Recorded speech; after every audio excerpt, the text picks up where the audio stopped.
Hey there, and welcome to the weekly Support Ops Hangout. I'm your host, Chase Clements. This is a weekly podcast that's all about helping you deliver a better support experience to your customers. Today's show, we're going to be looking at a couple of different management models, along with how Buffer self-management, experiment, we'll call it that, turned out. But before we jump into that, let's go ahead and meet the rest of the panel real quick. They're probably familiar names to you by this point, but if you haven't ever seen the show or you don't know who any of us are, first up we've got Carolyn from Buffer, who is going to be the hot topic for today. So Carolyn, are you nervous at all going into a show kind of not all about Buffer, but definitely like Buffer influence? No, we have no boundaries. Oh, I love it. And then next up, Chase Livingston from Automatic, who is the other great Chase, if you've never met him before. How are things up in the Carolinas?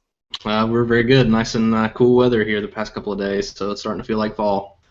Yeah, give it time. Just give it time. Yeah, it's supposed to be hot again, so it's the South. And then last but certainly not least, Jeff Vincent, who is looking snazzy in his flannel today. That's awesome, dude. Where'd you get that from? I don't know. It's fall here, though, or it's supposed to be. It was supposed to feel like fall today, so I decided to go flannel because it has been so hot here. Well, I guess it's probably not even close to as hot as it is elsewhere, but it's been so hot here the last few weeks that a shirt like this would have been unwearable. See, I love it. You go off, you get married, and then all of a sudden you're wearing clothes that you didn't even know you had. You just they magically appear in the closet. Yeah, let's go with that. Oh, all right. So this week, we've all been watching Buffer over the last couple of months as they tried out this self-management model that was completely flat. You might have seen mentions of it either on their blog, or I think there was a nice piece in Inc.com that we'll make sure to link up to. Basically, they removed all the managers, they stopped mentorship sessions, and let people choose which areas of the Buffer product they wanted to be involved with. So in this episode, we're going to be talking about how that actually ended up working, what they learned, and kind of what we thought on the outside of all that, and what we can take away from everything at Buffer. So, Carolyn, let's start with you. I probably basically butchered that nice little recap of what all you did, but can you kind of walk us through the last couple of months at Buffer, why y'all decided to go with this model, and kind of how it played out? Yeah, no, you did a great job. I think the Wi-Fi struggles a little bit sometimes in here, so just wave at me if I need to repeat anything. Yeah, so we are a relatively self-managed company as it is because we're distributed. So we've talked a lot about that on the podcast in terms of it's quite hard to, you really have to sort of manage yourself anyway when you're distributed and you work remotely. So we already had that in place. We are already a startup with a lot of sort of a ask for forgiveness, not for permission mentality. So I think in a lot of ways we didn't quite recognize that we already had a lot of these elements, at least the elements that we were sort of excited by. So the full backstory is that Joel and Leo came across a book called Reinventing Organizations and some video about by the author of that book, and also had just sort of been exploring concepts like self-management and holacracy and just some sort of alternative management structures. Medium is an example of another company that's sort of exploring that sort of model. And what we ended up doing was either misinterpreting it or taking it to a level that ended up not really being super successful. And learned a lot of lessons along the way. And what that looked like was basically, you described it perfectly, it was sort of a no manager, no role, no title, no area sort of model where we believed that people would do what was best for the company and people would do would work where the company needed them to work, which was true. so the sort of the underlying fundamentals about our beliefs about people were true, but a lot of the structure we found was there for a reason, and the things that kind of broke down, like a lot of the communication and things like that, where we were relying on that a lot more than we realized. So that's kind of the overview. Yeah, and just so listeners can kind of get an idea of kind of management models at the rest of us, our companies too. Jeff, let's start with Wistia. Wistia is, similar size and everything to Buffer. What's kind of the hierarchy set up there? I mean, we've talked about how you've got your support team, and then you were initially kind of in charge of that, and then you moved on to product and that kind of thing. So what does management look like at Wistia? What does management look like at Wistia? Well, I think we're still figuring that out. Early on you have this very small, flat organization, and then you want to go to something that you don't want to go straight to something that's like managers, right? Everyone's like, oh, that sounds bad. So then you go to mentors, yep, right, or like advisors, right? That's kind of like what we went through was. We don't want managers per se, but we do want this person to be kind of like the lead, right? But they're not actually going to lead people. They're just going to advise and like mentor people and help them do that. Then you add some more people, and the business hopefully gets a little bit more regular, I'll say, right? So like for us, I'm not sure how many people we had, but at one point we realized like we weren't going to close. Like the business we weren't going to go out of business the next day, that we had discovered what our fit was, and what we needed to do was bring on great people who could help us double down on that fit, right? That was the next move for us. And at that point, I think we started hiring, not like an active decision, but we started hiring some different people who really did want that, not just mentorship, but management. They wanted to be really good at their job, and they wanted to be able to get context from other parts of the company and what other people were doing without having to walk around all day asking people how it was going. They wanted to be really good at their job and just make sure that they're doing it within the right context. So at this point, it's different in different parts of the company, but on the support team, for example, we have a support team lead, and then we have two, I believe their title right now is champ lead. So we have two teams of customer champions, support people. And the champ lead's job is mentorship, performance management, and opportunity wrangling. And that's the entirety of their role. Their role is not to also be the best support person as well. I think that's something where that mentorship thing can get really tough in those early days. So yeah, I mean, I won't go into how all the different teams are broken down, but I think that's our current scaling model, is that you have people who are individual contributors currently, and some of them may have interests in leadership and management, and then you have other folks who, if you're going to be a manager, you should be a manager, and that's not the scariest thing in the world for where we're at. Yeah, I think with Basecamp it was kind of a similar approach too. We had a pretty flat structure. We still do for the most part. Not a lot of layers or anything like that. I know for the support team in particular, we held out on that kind of team leader role until it was just absolutely necessary. When I got hired on 4 years ago, we actually had a rotating team lead. So there are some things during the week and the month that needs dedicated attention. So we had a team lead that rotated each week for the first year or two that I was, that I have been here at Basecamp. And then after that, we went to like this monthly kind of thing just to try it out. So I would be team lead for a month, and then Marissa would be team lead, and we would just, rotate through everybody, which worked really well until we kind of kept growing. And I guess it was, once we added in 2 other shifts, so a U.S. shift and then a EU shift and then an Australia-Asia shift. At that point, you gotta, we're 10 people at that point. You kind of have to have somebody that's their dedicated role, that they're looking at big picture all the time. So that's kind of when we stepped in and had a designated team lead role. But I mean, even that, you're talking that support team here kind of at the bottom, team lead at the one step up, and that's kind of pretty much it as far as kind of a hierarchy.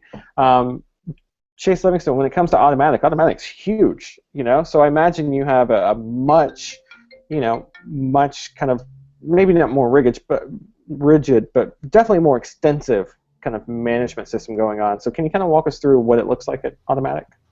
Yeah, so I will say that I think this is something even as large as Automatic is that we're still trying to kind of figure out, and it's definitely part of the growing pains of going from doubling in size or even more over the past couple of years.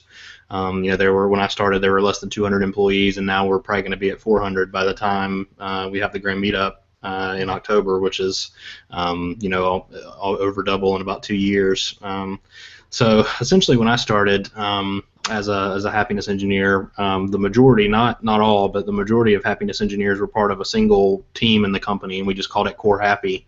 And then in that, we sort of split out into different squads, which are essentially like focus areas or that kind of thing. So one squad would focus on email support, one would focus on live chat, one would focus on forums, et cetera, et cetera.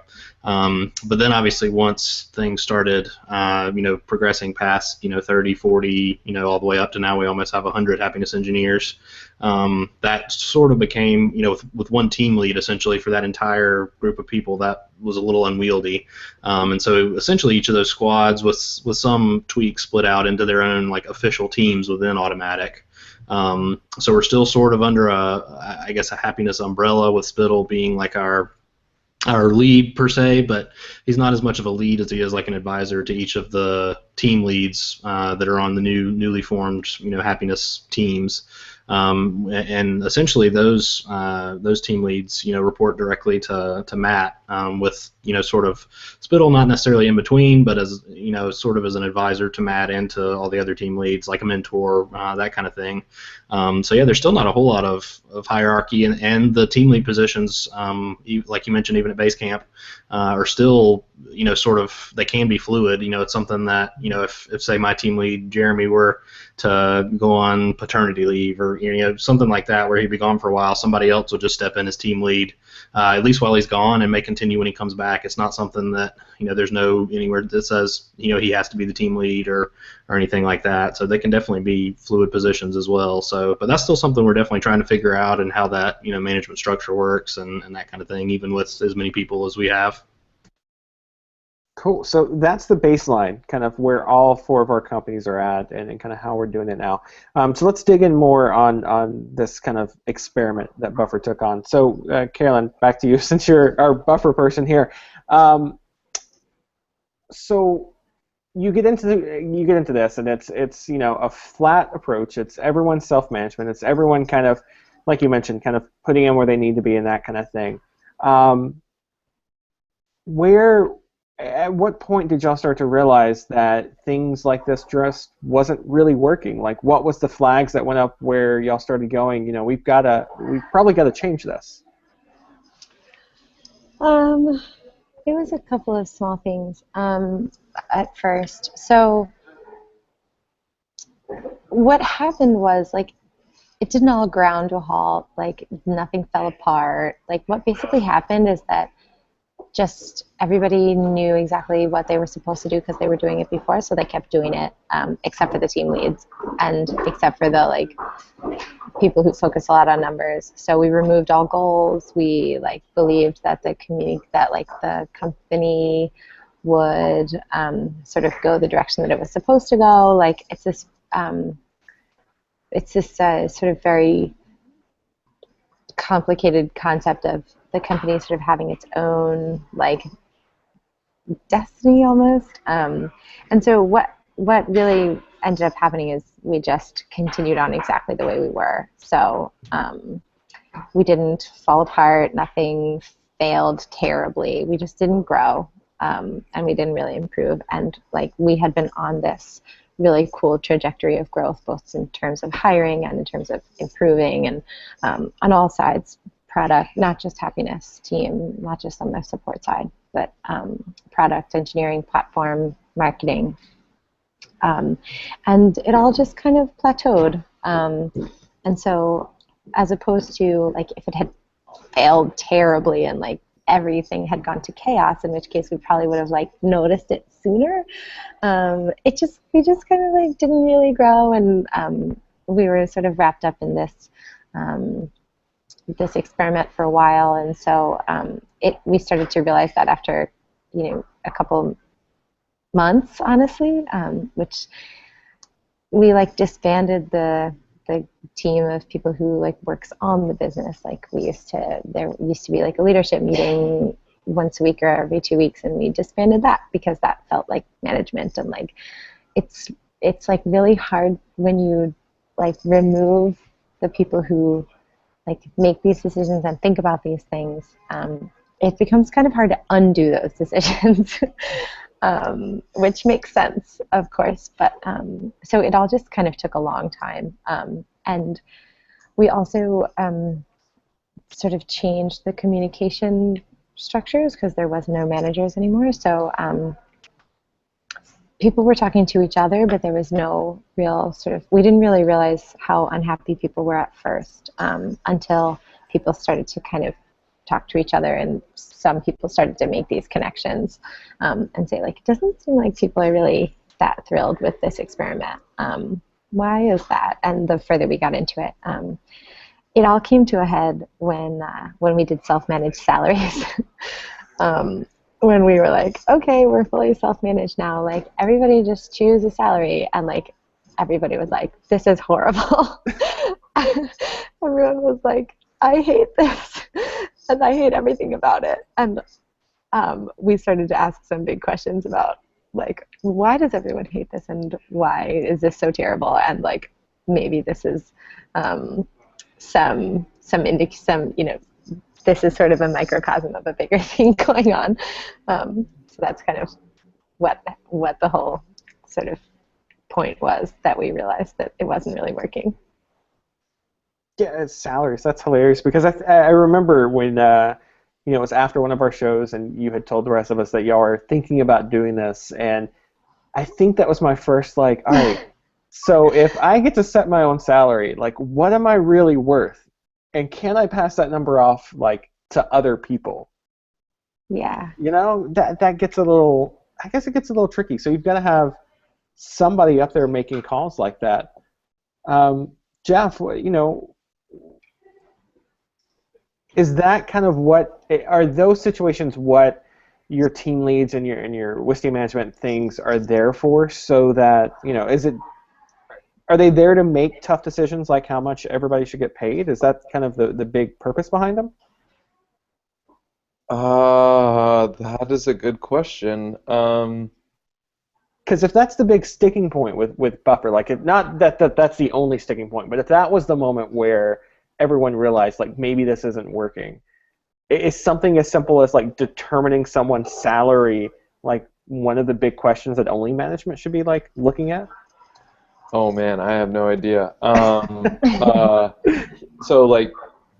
This is something that I think is kind of specific or weird about us, but works really well. It kind of works in our favor, really, is that we have no idea about how any of this stuff should work, and we don't pretend to.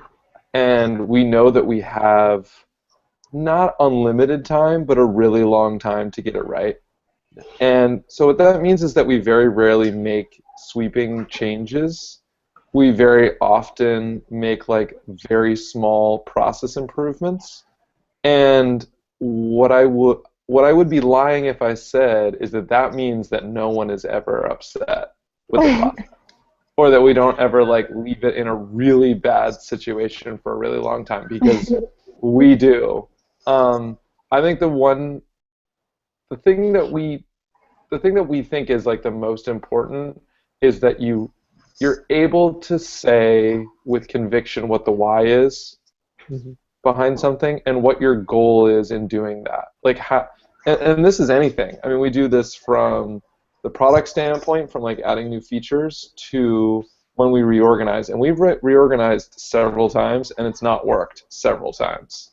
But that if you if you have this group of people who are working, as Carolyn said, and I thought that's a really good way of putting it, they're working on the business, and they're making a decision about just about anything, and this is Wistia land I'm talking about, they shouldn't be doing it because MailChimp did it, right? Which we've been guilty of. They shouldn't do it because Basecamp does it.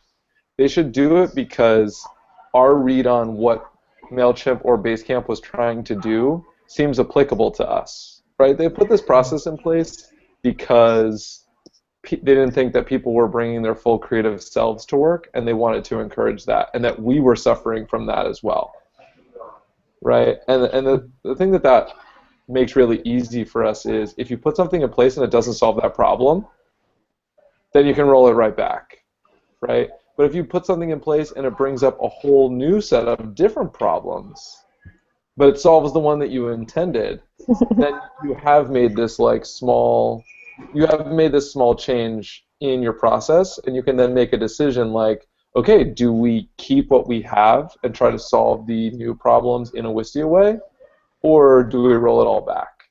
And I feel like if you only do we made this change because it seemed like a really great idea, and why wouldn't you? Then when it doesn't work, you're kind of like, well, I don't know, I have no idea why it's not working. I don't know what we should do about it. And if you make a big sweeping change, then it's just like when you test something in marketing, there's just so many variables that it can be really hard to isolate those things out. So that's how we do things, and it can lead, I think, from certain perspectives to us being slow moving, right? Like we don't chase a lot of shiny objects when it comes to how we do, internal organization and process. But it also leads to a lot of, I think, good self-examination about these little details that really do mean a lot. And when you make a big change, it's like, whatever, we're not going to have that meeting. Okay, fine, we won't have that meeting. But when you make little changes like, oh, we just eliminated that meeting, and suddenly Chris, our CEO, and I feel out of sync, right? And we can deal with that. It's not just one of many shifting variables. So, kind of long way of saying I have no idea what the answer is to your question, Chase. I feel like that's something that might be different on a company-by-company basis. But I do know that one thing that leadership is charged with is making hard decisions. I'll just put it that way. See, this is the cool thing with moderating this show. It's literally like I just throw out a crazy question, and y'all give a perfect answer to what we're really getting at. It's fantastic. It makes my job a lot easier. Perfect. Yeah. So Livingston, has Automatic ever done anything since? I should preface this by saying since you've been at Automatic, since you have that first-hand experience and all. You talked about the teams being fluid, the team lead being fluid, and that kind of thing. Have y'all made any big kind of changes to how the organization is working, or has it been more like Wistia, more of those smaller kind of course corrections? Yeah, I think essentially, for the most part, it's been the smaller ways of doing things, changing things, that kind of thing. I guess the big thing that didn't necessarily affect anybody was the CEO switch we had a couple of years ago. Well, I guess it was maybe a year and a half ago, something like that, when Matt took over as CEO from Tony. So obviously, in the grand scheme of things, that's a pretty big organizational change. But as far as the day-to-day operations and that kind of thing goes, most people didn't even notice, other than who they would go to if they wanted to go for a job or something like that. So or talk about something like that. So yeah, it's nothing super huge like eliminating managers and that kind of thing. The team structure has been in place at Automatic for the entire time I've been there, and shows no signs of going anywhere anytime soon. So probably gonna stick around and make some maybe some small changes here and there, but nothing too major. You and I were talking before the show. If it ain't broke, don't fix it. It's that simple on some of this stuff. So, Carolyn, one of the things that has come up, when we've talked to you about it, or when Leo, I think, came up a couple of times in Leo's article, that kind of thing. But the importance of mentorship keeps coming back up again and again. And you talked about how that's one of the things that y'all lost when you went, managerless and that kind of thing. What did you envision was going to happen there? Was it going to be, everyone's just kind of on their own, self-independent, self-study kind of thing, or was it people were naturally going to pair up in mentor roles? Like, how did you envision that was going to happen, and then what actually did happen? Yeah, that's a great question, and I will say that Buffer does not subscribe to the philosophy that if it ain't broke, don't fix it. See, that's the thing. If you grew up on a farm like I did, then it's one of those where, oh, that tractor's still running even though there's like Band-Aids and rubber bands holding it. Don't change anything, because the moment you do, the tire's going to fall off. Yeah, we're kind of like, if it's not broken, how can we break it? That might end up teaching us something. So what we did was we removed the concept of managers, which also kind of naturally removed the mentorship. And what we put into place was a peer mastermind. So in the past, we had masterminds with the team lead, like Joel, Leo, Sunil, and myself.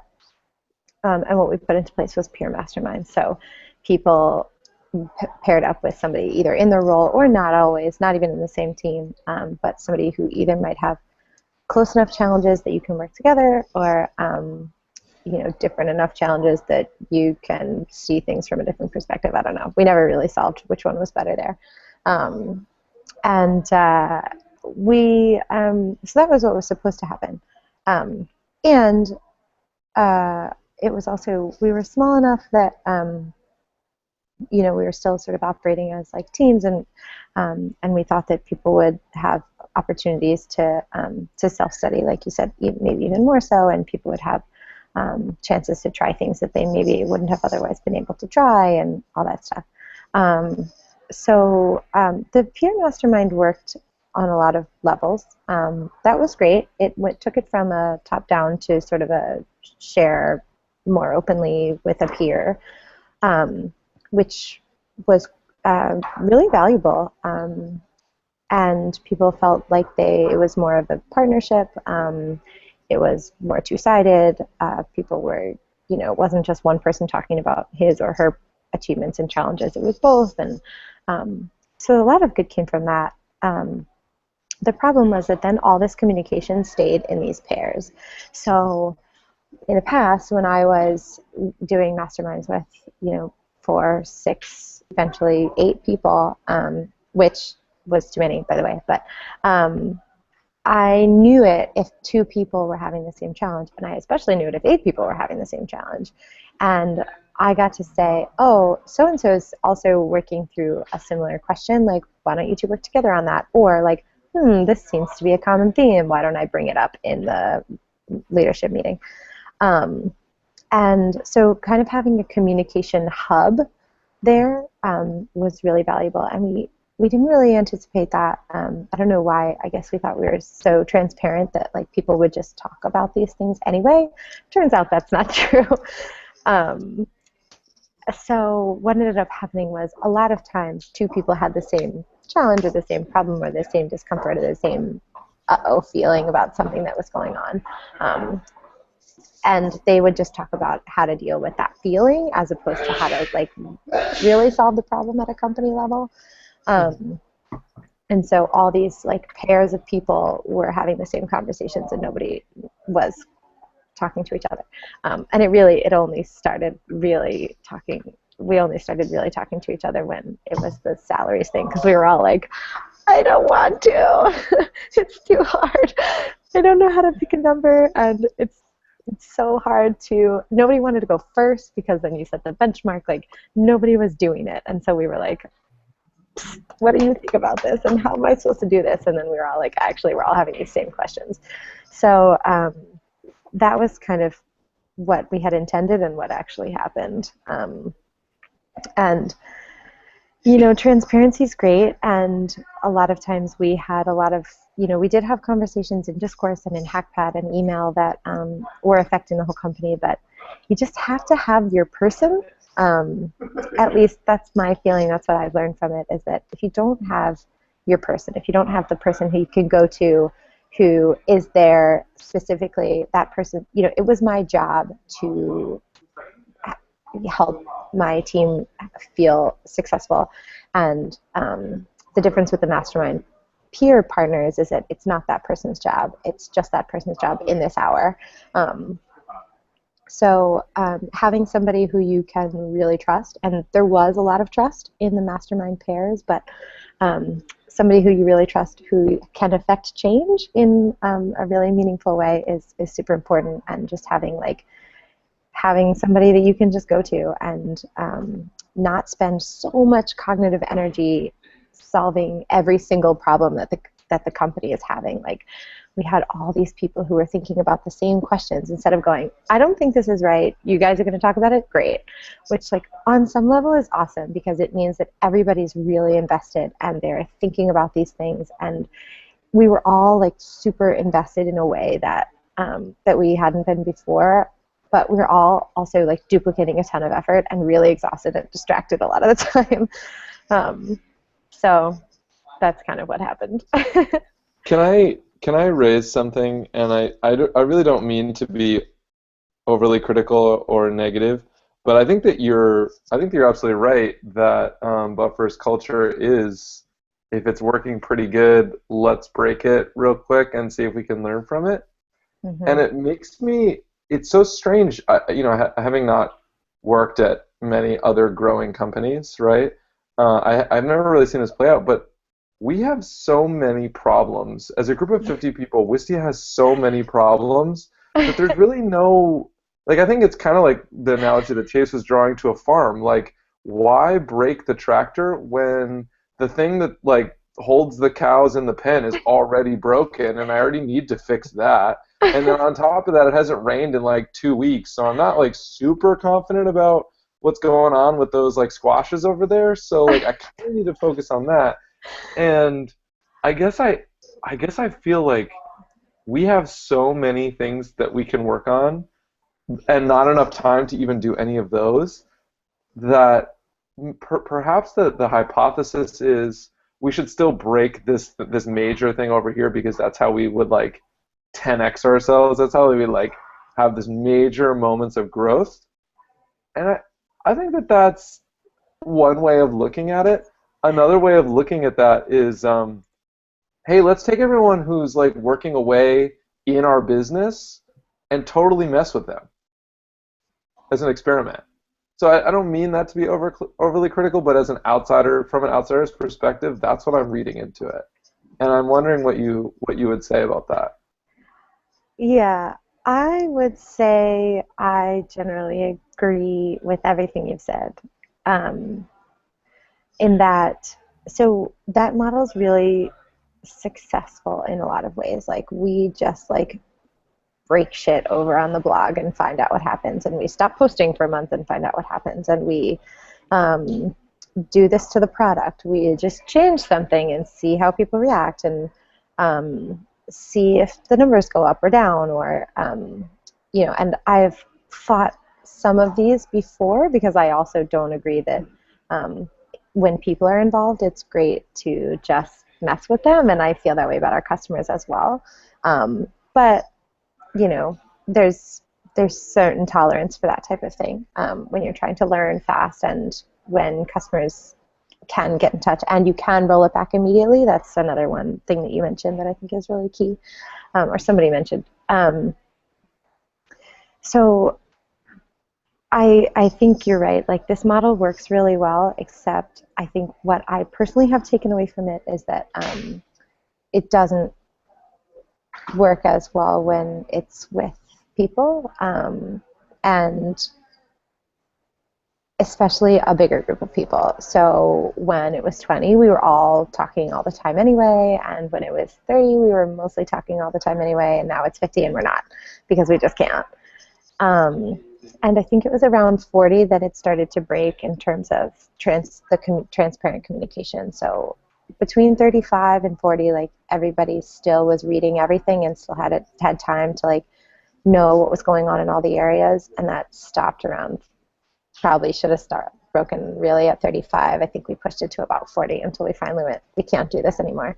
And so that caused a lot of changes in the communication as well, and that happened around the same time. So, there's entire industry is devoted to change management at companies, and that's for a reason. I think in general people are resilient, and our company tends to attract people who want change and who want to experiment and want to like go through this a little bit.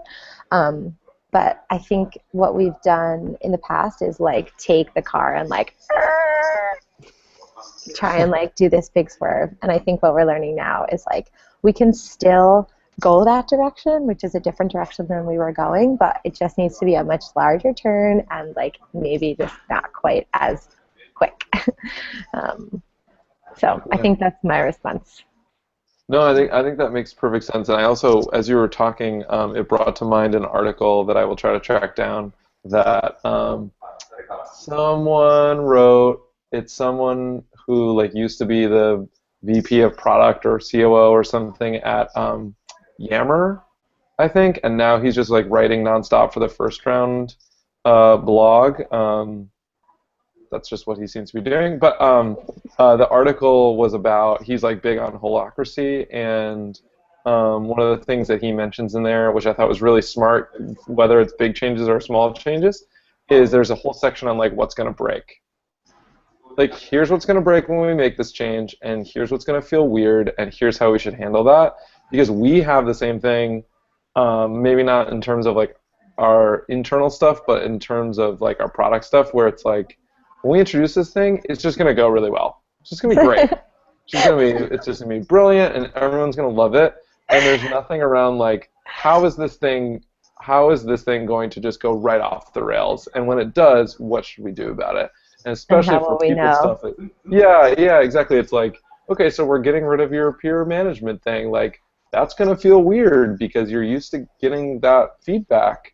And what should you do when it feels weird? Well, for one, that's kind of expected. Like, stick with it. But also, you should do this and do that. And you're not only are you thinking through it because you have this like section in your little update, which is what he recommends. But also, when people are not doing that and still saying that there's a problem, you're like, okay, people are just not even bought into this, as opposed to, oh, people just need to raise their hand more often. Like, why aren't they just saying something? Bunch of lazy people. So yeah, that just brought that to mind. I would love to read that if you can find it. I will find it. Yeah, I think the key here is people, right? It's Buffer attracts the type of person. Typically speaking, I haven't met every Buffer. What do you call yourself? We're always trying to come up with the right answer to that. We don't know.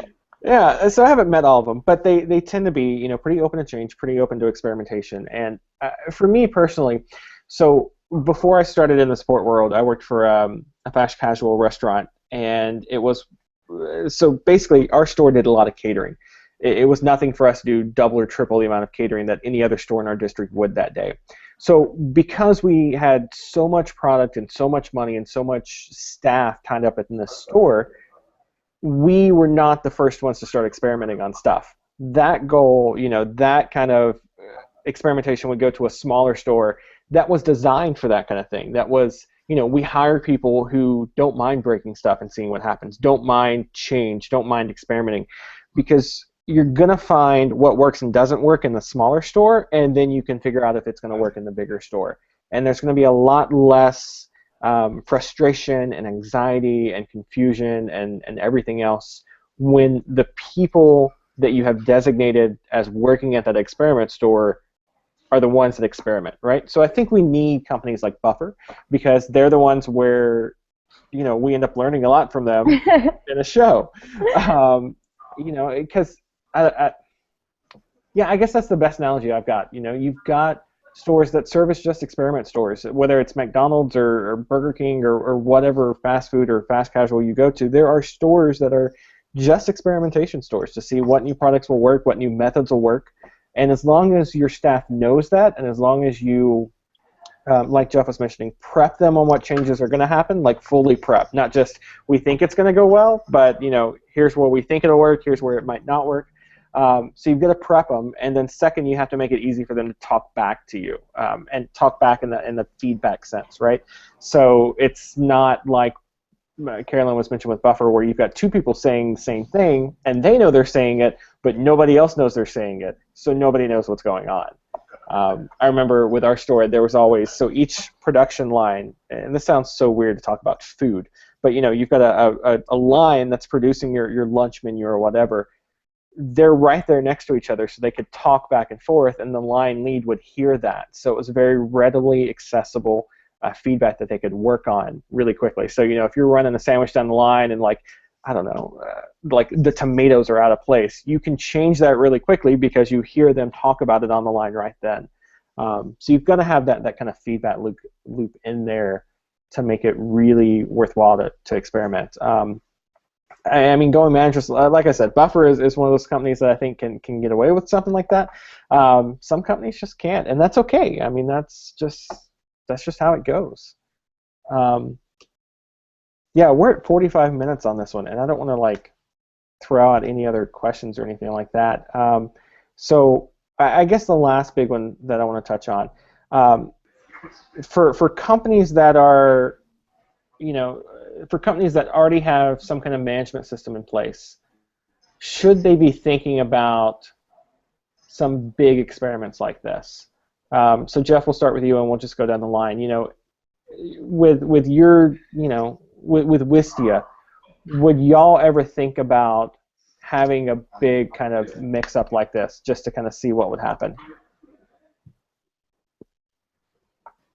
Just to see what would happen? No. Right, no, yeah. So let me rephrase that. Yeah, I wanted to say. It's not to see what would happen, but would you do it because you honestly thought it would be better? Thanks. Because you honestly thought at the end of doing all this, your company would come out, maybe not 10 times better or 50 times better, but even 5 times better. Yes. I don't know how big we would go. I think that one thing that I've definitely noticed happening already is that the different major teams, so like marketing, support, product and engineering, that kind of thing, do have their own internal culture, and that those cultures are heavily built on trust. And to mess with that seems like you might unintentionally be undoing an awful lot of work that the people who work within those teams have been trying to put in place for a long time. So as you're saying that, one thing I'm thinking about is we do want these small teams where you might have an individual product, right? And there are engineering people, product people, maybe even marketing and support people who work on just specifically that individual product. And I remember Buffer had a very similar model at some point. That's a possibility for us. At this point, though, we've decided that personal growth for the individual tends to have more to do with deepening their abilities within their current role than it is to encourage support people to wear 50 different hats. So they're in this marketing product engineering meeting. That feels unfair because people think that the expectation is they have to learn all these different things when really we want them to be really great at what they do. So I don't think that that's coming. I think inside of a team, though, and maybe this is just because of what size we're at, there is change all the time, and big sweeping change is not scary within a specific team because you still have that really tight feedback loop. So maybe we'll grow past that, right? And then it'll be inside of a team or something. I'm not sure what will happen, but that's how we think about it. Is the people closest to the problem are the ones who will know what you need to change to make it better. So to have Chris Savage, who is not close to any specific problem within Wistia at the moment, coming in there trying to make a functional change to make us better. Oh, if we just reorganize support, we'll answer 50 times more tickets. No, not going to happen. That's just not how physical limitations work. So I don't see that happening anytime soon. But I do see that happening within teams all the time. Livingston, what do you think about it as far as Automatic goes? Is there any would Automatic try a big experiment like this? To be honest, I'm not sure if they would try it, but from my point of view, I think it would be a good thing. Things have been done sort of the same way for quite a while. And now that things are growing, we're definitely experiencing some growing pains and that kind of thing. So I think now would be the time to try something different and make a big change. I think a lot of people are sometimes sort of restless with the way things are, especially bringing on almost 100 new folks with the Woo acquisition and things like that. And so it seems like a perfect time to try something different maybe and see how it goes. So yeah, I mean, from my point of view, I think it would be a pretty cool thing to try, but I'm not sure that it would actually happen. Carolyn, you get the last say. So if you could go back 6 months or a year, right, knowing what you know now, knowing how the experiment would turn out and everything else, would you still push for it? Would you be a fan of giving it a shot? Oh, that's such a hard question. We learned so much through this, and we improved a lot. So what we've done is we've brought back mentorship and a lot of other processes that we had removed.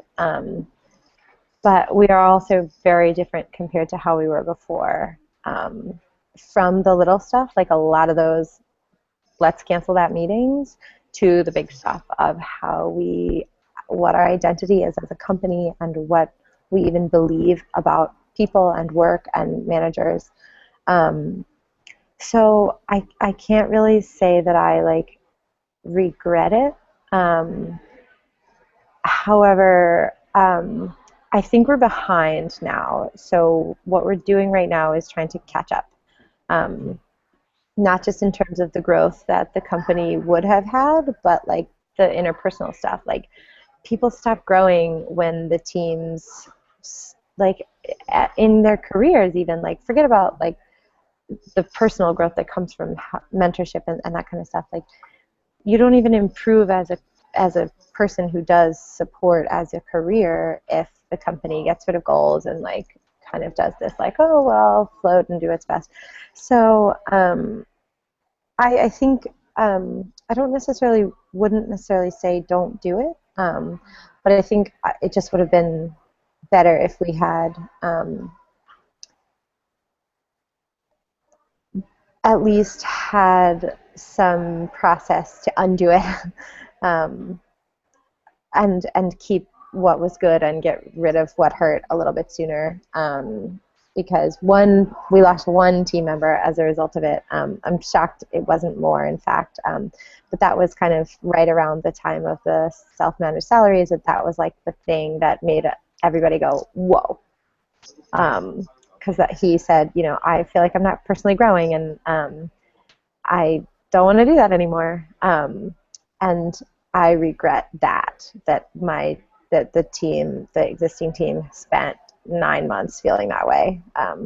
So I can't say that it's not good to try a sweeping change, and I can't say that that I don't think it was worth the experiment. But I think it's just so important to not remove the communication. So even if we had done everything else but just left some way for that to work, it would have been a much more successful experiment, and we would have been able to learn faster, which is the whole point. So that's our take. Let us know what you think. Let us know how your company is doing it. Send us an email, supportops.co/contact, or you can tweet at us. We're at supportops on Twitter. That said, I will say, if you ever do, Carolyn, if Buffer ever does a big experiment like this again, you need a big abort button or a unicorn on it, so you can just slam on it. Or anybody can slam on it whenever they want. And just be this is why we need to stop right now.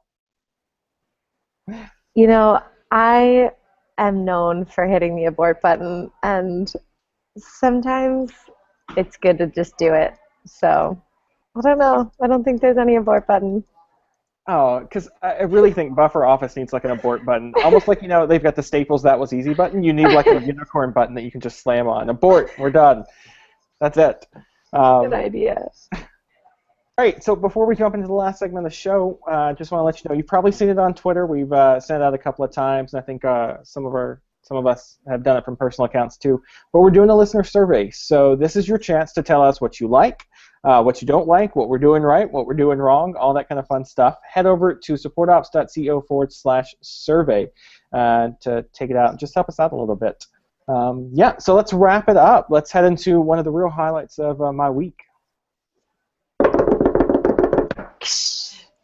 It's this week's shout-outs. These are the things that are making us happy. So happy we want to shout them out from the rooftops and let you know you should be doing, buying, or just take our advice on whatever this thing is. Cool. So let's start with Chase Livingston. What's your shout-out this week?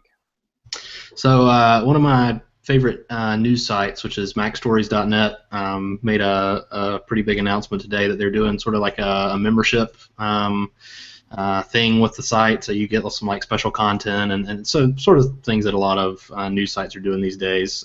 But they've already had a great newsletter, and so now that newsletter I think is going to be a benefit of being a member of the site. So I would definitely recommend checking it out if you're interested, especially in Apple News and that kind of thing. A lot of great content and reviews and commentary on what's going on. So I would definitely recommend checking it out. It's one of my must reads. Carolyn, what's your shout out for this week? I have two. I want to shout out Pocket for introducing recommendations.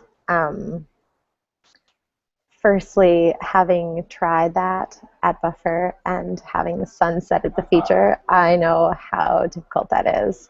I'm sure they did it in a much cleverer way. Ours were hand curated. I'm sure these are not. Well, I'm not sure actually, but I'm guessing these are not.